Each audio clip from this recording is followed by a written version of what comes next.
29 janvier, Exode chapitre 31, chapitre 32, chapitre 33. L'Éternel parla à Moïse et dit, « Sache que j'ai choisi Betsaléel, fils d'Uri, fils de Hur, de la tribu de Juda. Je l'ai rempli de l'Esprit de Dieu, de sagesse, d'intelligence et de savoir pour toutes sortes d'ouvrages. Je l'ai rendu capable de faire des inventions, de travailler l'or, l'argent et les reins, de graver les pierres à enchâsser, de travailler le bois et d'exécuter toutes sortes d'ouvrages. Et voici, je lui ai donné pour aide Oholiab, fils d'Ahisamach, de la tribu de Dan. J'ai mis de l'intelligence dans l'esprit de tous ceux qui sont habiles pour qu'ils fassent tout ce que je t'ai ordonné. » La tente d'assignation, l'arche du témoignage, le propitiatoire qui sera dessus, et tous les ustensiles de la tente, la table et ses ustensiles, le chandelier d'or pur et tous ses ustensiles, l'autel des parfums, l'autel des holocaustes et tous ses ustensiles, la cuve avec sa base, les vêtements d'office, les vêtements sacrés pour le sacrificateur Aaron, les vêtements de ses fils pour les fonctions du sacerdoce, l'huile d'onction et le parfum odoriférant pour le sanctuaire, ils se conformeront à tous les ordres que j'ai donnés. L'Éternel parla à Moïse et dit, « Parle aux enfants d'Israël et dis-leur, vous ne manquerez pas d'observer mes sabbats, car ce sera entre moi et vous et parmi vos descendants un signe auquel on connaîtra que je suis l'Éternel qui vous sanctifie. Vous observerez le sabbat, car il sera pour vous une chose sainte. Celui qui le profanera sera puni de mort. Celui qui fera quelques ouvrages ce jour-là sera retranché du milieu de son peuple. On travaillera 6 jours, mais le 7e jour est le sabbat, le jour du repos consacré à l'Éternel. Celui qui fera quelque ouvrage le jour du sabbat sera puni de mort. Les enfants d'Israël observeront le sabbat en le célébrant, eux et leurs descendants, comme une alliance perpétuelle. Ce sera entre moi et les enfants d'Israël un signe qui devra durer à perpétuité, car en 6 jours, l'Éternel a fait les cieux et la terre, et le 7e jour, il a cessé son ouvrage et il s'est reposé. Lorsque l'Éternel eut achevé de parler à Moïse sur la montagne de Sinaï, il lui donna les 2 tables du témoignage, tables de pierre écrites du doigt de Dieu. Chapitre 32. Le veau d'or.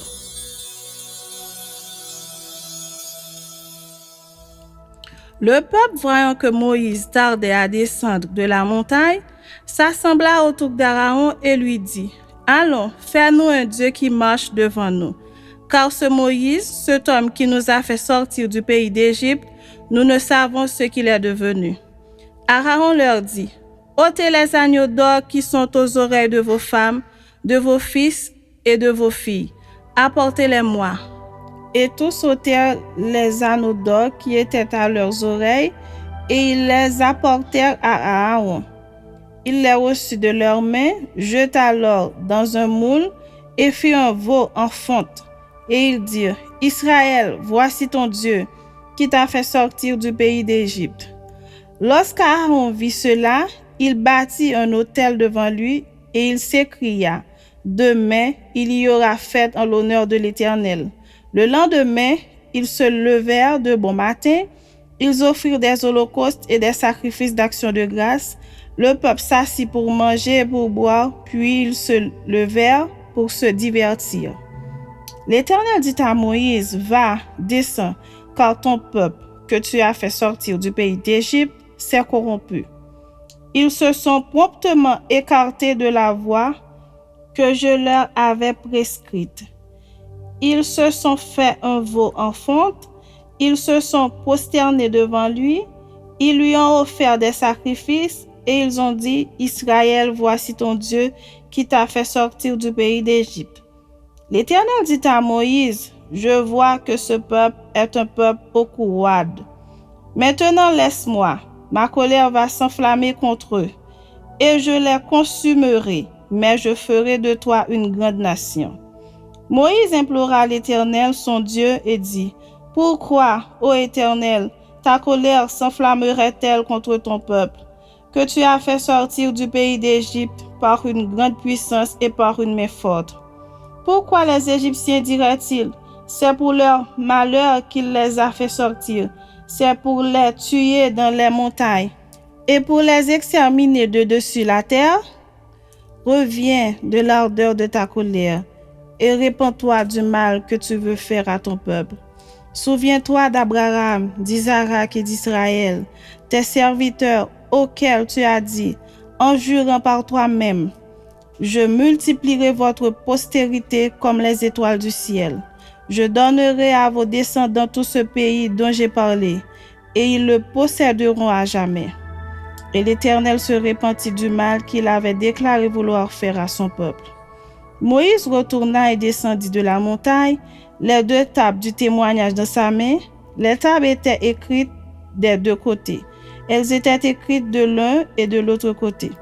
Les tables étaient l'ouvrage de Dieu, et l'écriture était l'écriture de Dieu, gravée sur les tables.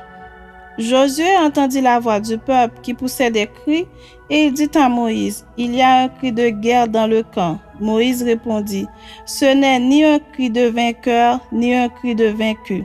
Ce que j'entends, c'est la voix de gens qui chantent. » Et comme il approchait du camp, il vit le veau et les danses.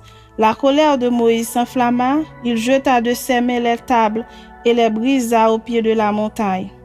Il prit le veau qu'ils avaient fait et le brûla au feu. Il le réduisit en poudre, répandit cette poudre à la surface de l'eau et fit boire les enfants d'Israël. Moïse dit à Aaron, « Que t'a fait ce peuple pour que tu l'aies laissé commettre un si grand péché? » Aaron répondit, « Que la colère de mon Seigneur ne s'enflamme point. Tu sais toi-même que ce peuple est porté au mal. Ils m'ont dit, fais-nous un Dieu qui marche devant nous, car ce Moïse, cet homme qui nous a fait sortir du pays d'Égypte, nous ne savons ce qu'il est devenu. » Je leur ai dit, que ceux qui ont de l'or s'en dépouillent, et ils me l'ont donné. Je l'ai jeté au feu, et il en est sorti ce veau. Moïse vit que le peuple était livré au désordre, et qu'Aaron l'avait laissé dans ce désordre, exposé à l'opprobre parmi ses ennemis. Moïse se plaça à la porte du camp et dit, « À moi ceux qui sont pour l'Éternel, et tous les enfants de Lévi s'assemblèrent auprès de lui. Il leur dit, « Ainsi parle l'Éternel, le Dieu d'Israël, que chacun de vous mette son épée au côté, traversez et parcourez le camp d'une porte à l'autre, et que chacun tue son frère, son parent. » Les enfants de Lévi firent ce qu'ordonnait Moïse, et environ 3000 hommes parmi le peuple périrent en cette journée.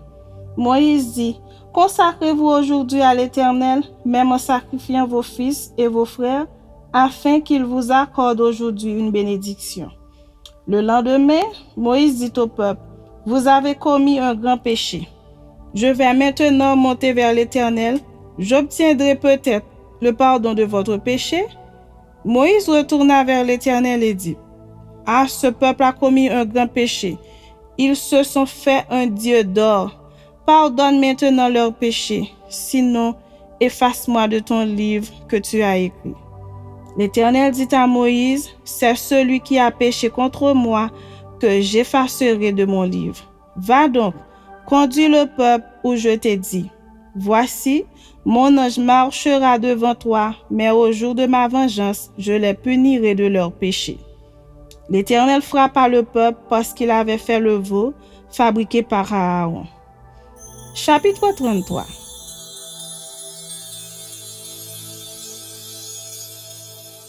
L'Éternel dit à Moïse, « Va, pars d'ici, toi et le peuple que tu as fait sortir du pays d'Égypte.